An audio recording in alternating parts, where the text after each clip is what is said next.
నీ సెలవు లేనిది ఏ కీడు రాదు, నీ ఆజ్ఞ లేనిది ఏ మేలు జరుగదు. మేలు కీడును జరిగింప శక్తి కలిగి కీడును మేలుగా మార్చువాడవు. మేలు కీడును జరిగింప శక్తి కలిగి కీడును మేలుగా మార్చువాడవు.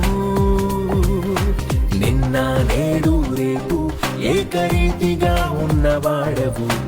యుగ యుగములలో నీవే అద్వితీయ దేవుడవు. నిన్న నేడు రేపు ఏకరీతిగా ఉన్నవాడవు. యుగ యుగములలో నీవే అద్వితీయ దేవుడవు. యేసయ్యా యేసయ్యా యేసయ్యా యేసయ్యా.